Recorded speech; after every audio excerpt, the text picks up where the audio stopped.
Yeah, thanks you all for coming. I would like to start off with a few questions just to get to know you a little bit better in the domain that I am that I know a lot about and work a lot in. I'm wondering how many of you use like ChatGPT or any kind of equivalent of ChatGPT on a daily basis? Yeah, hands. And how many of you use ChatGPT 4 or any equivalent of that?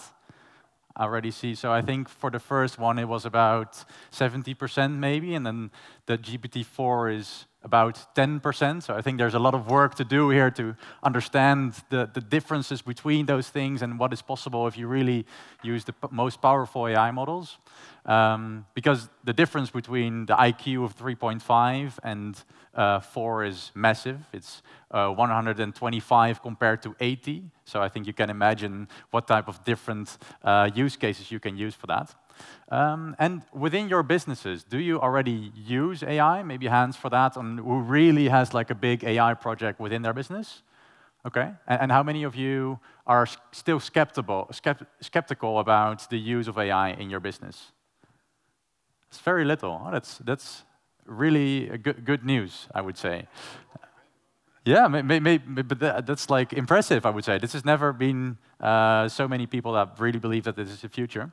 Yeah, so today I will tell you something about what is already possible today. And as Bernd already said, yeah, we started Engaige together with HelloPrint, and the results on the screen right now, the 68% in reduction of customer service costs for HelloPrint, while increasing their customer service quality, is what we did together with HelloPrint. So, as probably all of you know in the printing industry, is that customer service is essential for your customers to convert them to the next stage, to actually get them to buy the product, or you still need to help them in that journey.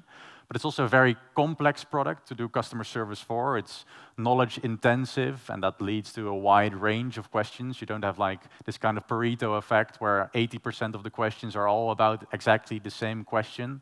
But it's also very costly to do. There's a lot of people working in customer service at printing companies because it is so difficult to do, and it's so difficult to automate.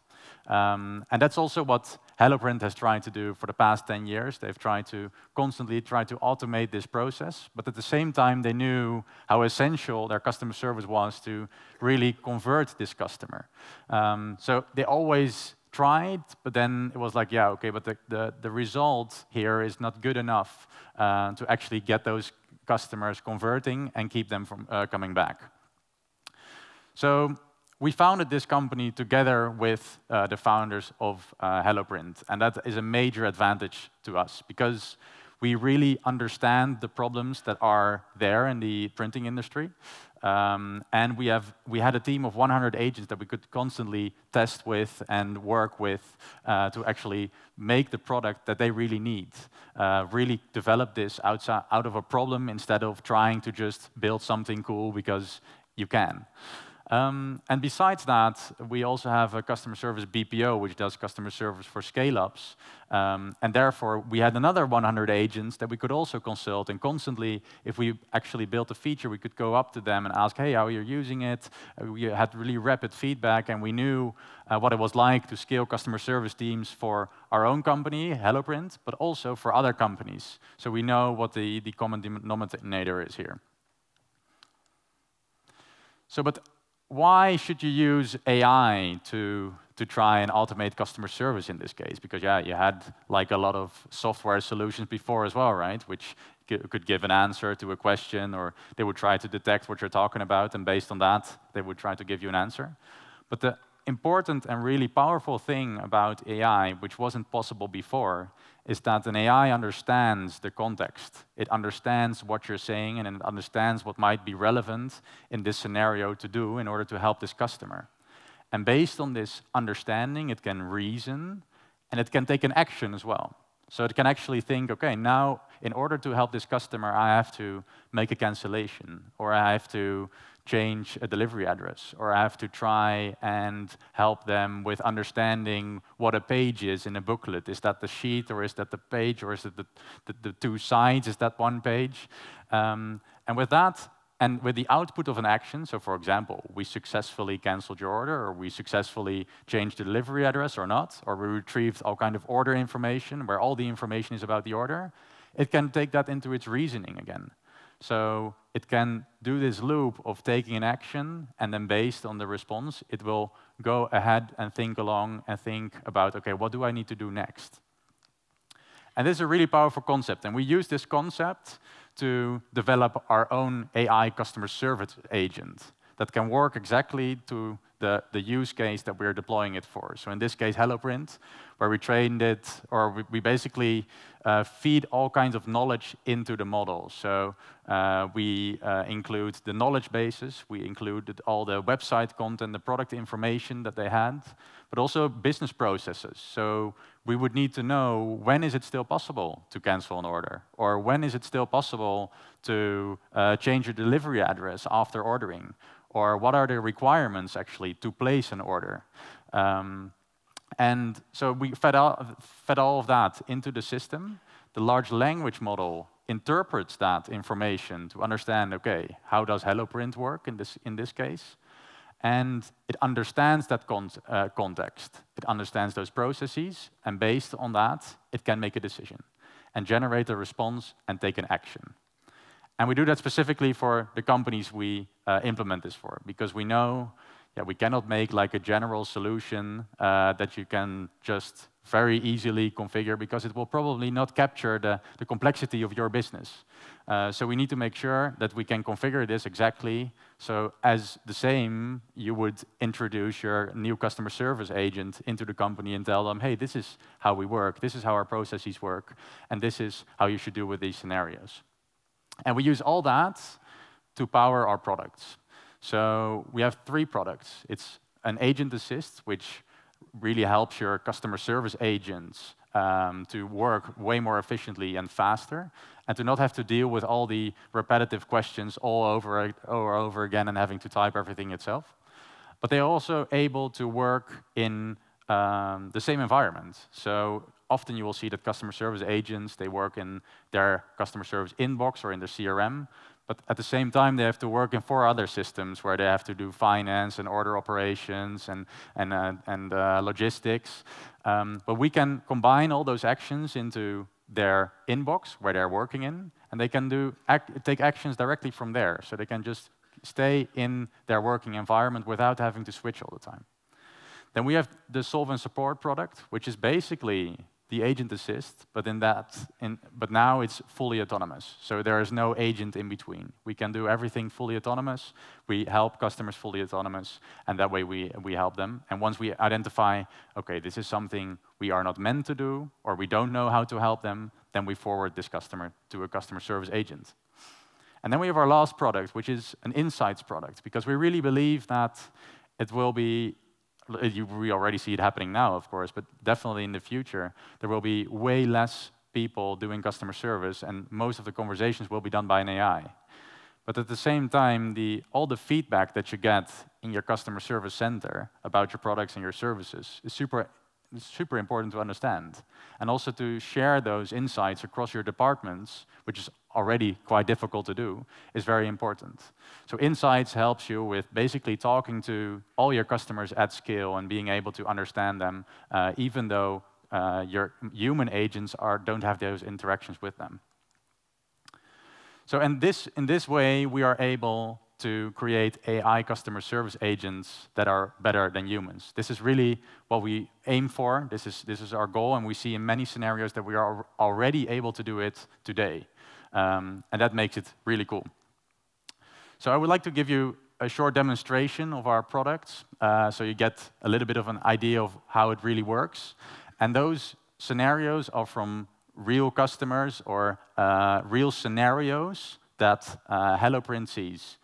So you'll probably recognize some of them. In this case, this is Agent Assist. So this is the ticketing system that the customer service agents at HelloPrint work in. And you see that I started a chat conversation. And at the same time, you see at the bottom of the screen that there is already a message prepared for the customer service agent to send out. It's in gray. And the agent can now start to type, which basically means this generation we did for you or this draft we made for you is not relevant and I want to type my own. But they can also accept it by clicking tab, and then the message will become normal. And they can also edit it afterwards, so they have full control of what they actually send out to the customer in the end. So now we send it out to the customer, and the customer sends another message. So this is like quite a typical scenario, of course, where it's about an order cancellation, and we send an order number. In this case, it tries to retrieve the order information for this customer with that order number, but it sees, hey, this email address doesn't match with the order number that the customer filled in. So this is not correct. So now we generate another response for the customer service agent to send out, where we say, hey, this is probably not the right combination. Can you please give the right combination to me? Or can you please give the right email address? So now we go ahead and send the right email address to the customer service agent. And with this email address, we actually end up finding the order. And we know, OK, hey, but we need to cancel this order now. So you see here that whenever we think it's relevant, we read information from the order management system, in this case HelloPrint, based on a combination to verify whether this customer is actually the owner of the order. And you see a small preview of it already. It retrieves all kinds of information, not just the most relevant information, but also irrelevant information. And based on that, it reasons about what to do next. And in this case, it says, OK, I need to cancel this. And once the agent approves this, then you see the action is successfully done, and they didn't have to leave their entire inbox management system. But the same thing we can do fully autonomously. So with a fully autonomous system, we can do up to 80% of your tickets fully autonomously.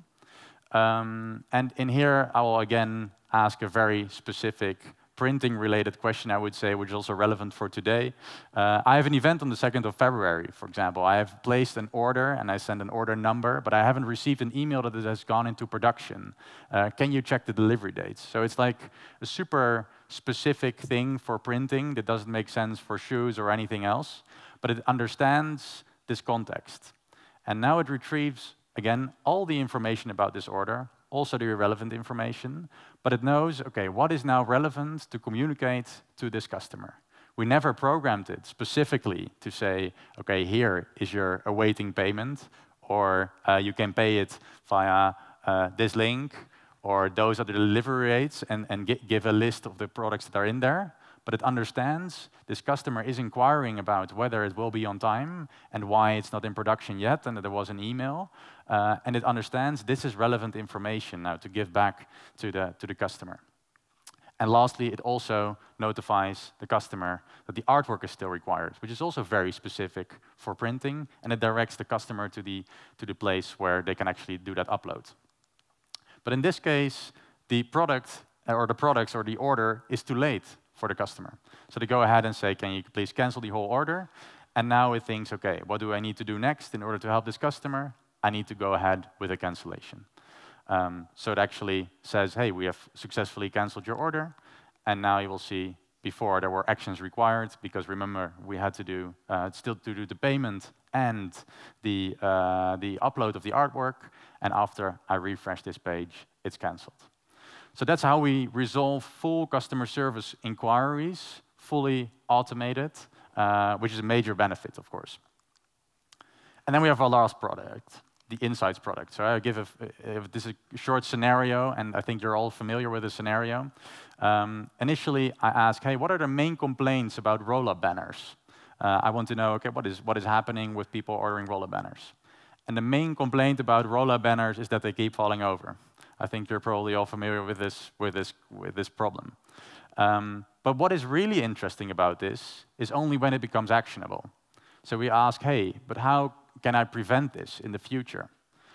And then it says, okay, but based on all the conversations that you had with the customers before, most of the time you advise them to have this pull a little bit deeper in the foot of the roller banner, because that's often what solves it.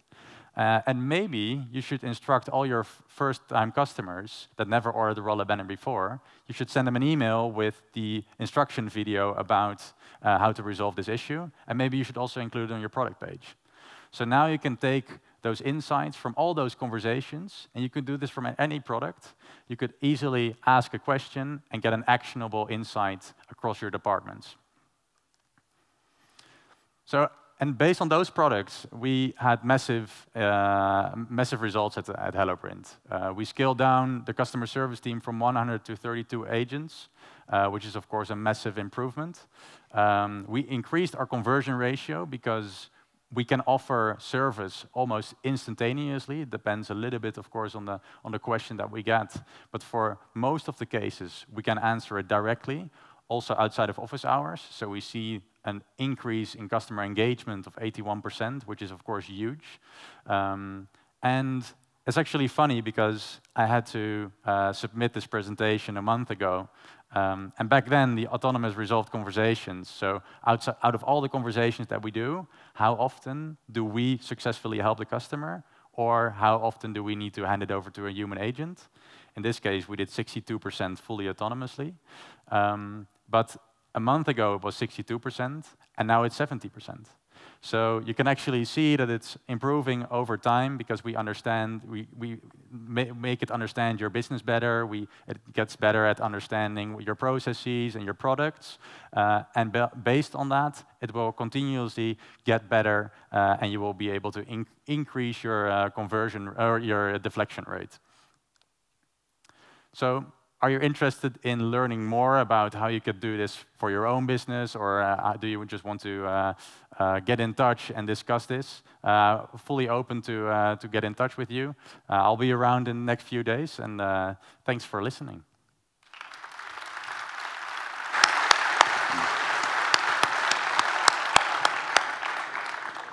I think it's great to see that we are not only talking about AI, we are talking about real products. And just to imagine, if we are talking about products, we are talking about data products. We are not talking about a box. We are talking about, we have to explain that, because sometimes people have still in mind, even if they are not in cloud business, that there's a product and someone comes, installs that and so on. Because we always have the issue that if you use a public GPT, that you have to share the data. And so what's your solution? You recommend to install our own GPT?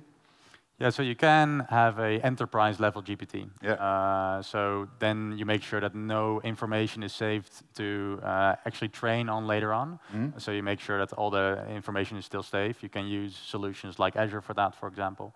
But there are definitely solutions like this. Mm-hmm. And I would say it depends on the thing you use it for if you need to go to that level. But that's definitely something that's possible, and we do as well for our customers. Yeah, cool. We have some questions. So question number one is, what language... Yeah, so... I said Agent S, and I thought about Agent S. What's an Agent S? So now, what languages are you supporting? And question number two is, does your AI understand emojis like thumb up or something like that? Yeah, for sure. So we can basically speak any language, and that's a massive advantage, of course. So what we see, especially in Europe, it's a super relevant product. Also Bavarian? Yeah. So if we would instruct it to, then I'm sure it can. Okay. And it can recognize the language you're speaking to it. So it fluently just changes the language when it recognizes, oh, you're speaking actually in French. Yeah. And that makes it very scalable. And also the data that it's like fed into the model in order to give the answer can be, for example, always in English or always in German, but then it can still process that into the target language of the customer. So that means, for example, if I have a company in Poland and I want to communicate with someone in Germany, even if I don't speak German, I can answer on my native language, in Polish, and the answer will come up to the customer in German. No, so it will come in German, or in Polish as well. So we will just communicate in the same language as the customer is speaking. Yeah. But the information that the answer is based on doesn't have to be in the same language. Okay. So you could scale all your content to every language instantly. But the same idea I saw in the same moment I saw your application first, I was impressed about that you do something what I call collaborative AI. That means that you're asking a different third-party system how about the status, how about this? You collect the data and you generate a result. So this is definitely something else than normal AI machines or robots are working, but you're using the API business to connect other systems as well. Yeah. So I assume that this is a lot of work to set that up, or how you do that. So the major benefit, and it's actually also super difficult to show in a presentation like this, and that's because it interprets the context, so it can basically also solve questions that it has never seen before. And it does that based on just a raw output of an API. So the benefit is for us that we don't have to, so we could extract the information from the API of the business that we're working with, but we don't have to exactly fit that into ours. Because basically this AI that functions as a glue between their API response and our solution, because it understands how to read the response of an API. And with that, we can handle conversations that you've never seen before. It could, for example, at some point, someone asked, hey, but how much tax did I pay on this order? And then it did a calculation of the tax to actually come up with a percentage.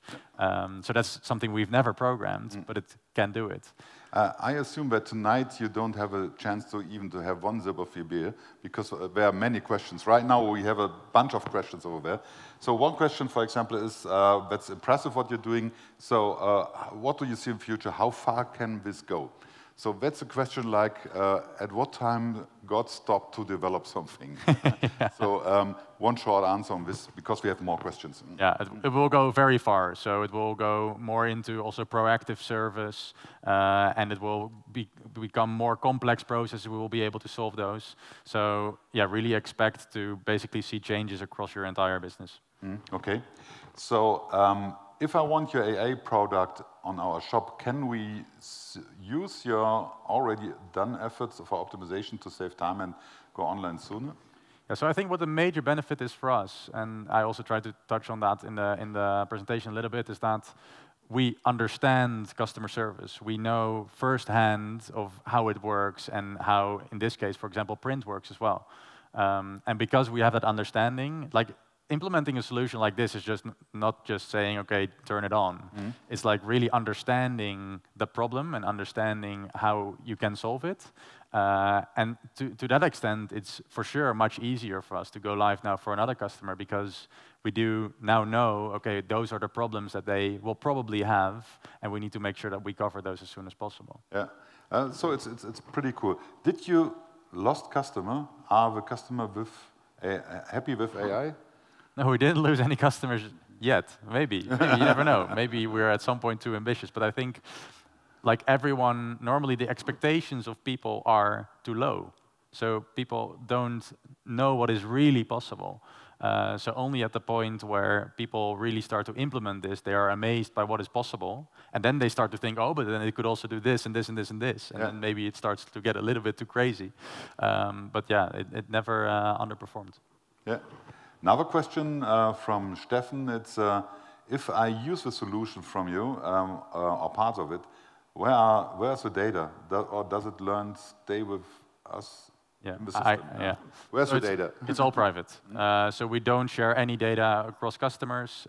We also don't, so there's a big misconception sometimes with training a model or making the performance of the model better. We don't make this data go into the model, so that, for example, another customer later on might have another conversation with the model, and then I'm suddenly talking to Bernd instead, but I'm talking to Peter in reality. So we don't share data across organizations, and we also don't share data across different conversations with different customers, for example.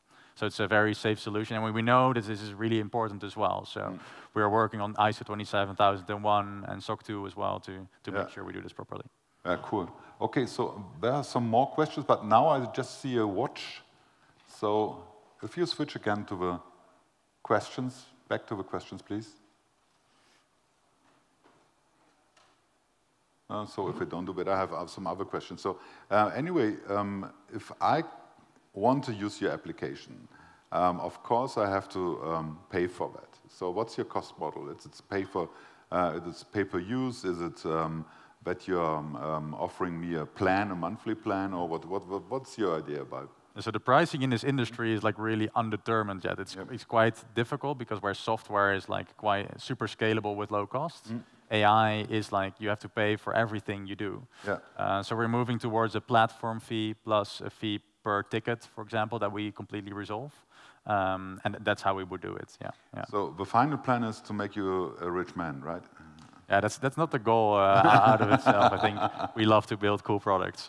So is it possible to connect Engage with Shopify? Yeah. Questions from Suzanne. Yeah, we're already doing this, yeah. Already doing that, yeah? So is there an example we can see that? It's not public. In 1 or 2 months, for sure. Okay, and so you have to give us the information, and we bring that to the community, to the OPS community. Yeah. So the guy on the at the technical desk said we have a bunch of questions. So what we do is we have now 2 more questions, and all the questions we can't answer here, I make sure that you get connected in the community, because they are already in the community, and we can make sure that that you can give some answers on that. Is that okay for you? Sounds good. So let's have a look at the next question. How long did it take HelloPrint to reduce cost by 70% with Engage? Yeah, so it's a little bit difficult to answer this question completely right, because we started the ideation also at HelloPrint, and then we developed the entire product, and then we implemented it. But yeah, so we are only 11 months old, and that's including all the product development. So if we would have to start from scratch now for HelloPrint with the product that we have right now, I think we could be live within a few weeks, and at 70% within 2 months, maybe. You're also located in Rotterdam? Yeah, in Rotterdam and Valencia in Spain. Valencia, okay. So you always have good weather over there. So do you have any other customers beside HelloPrint, or how you make sure that the data is not shared with HelloPrint? That's a very important question. Yeah. No, so we're also a separate company. So we are not the same company as HelloPrint. We did this intentionally because we were like, this is something new. We want a new team on this. This shouldn't be HelloPrint. We wanted to build it for other customers, and that's also the only way we are able to make the best product. Because if we only make it for HelloPrint, then there is no funding to make it even better. Yeah. So HelloPrint is now also happy with us scaling to other customers, because they know the learnings from other customers in terms of how we build the product are also translating to them, and the other way around. So we are never sharing any data, we're never sharing any confidential data, but just the learnings on how to implement a successful AI solution. Cool. So there are a lot of more questions, but we stop right now. We talked about that. This is your trophy for home, for your desk. Thank you. If it's not virtual. And tomorrow we have a presentation from TAG. TAG is our tag. This is a virtual business card. And so they prepared something for us, and this is for you. This is your business card. Tomorrow we will listen to the story behind that. So, Tijmen, thank you very much for having you here. Thank you. Thank you very much.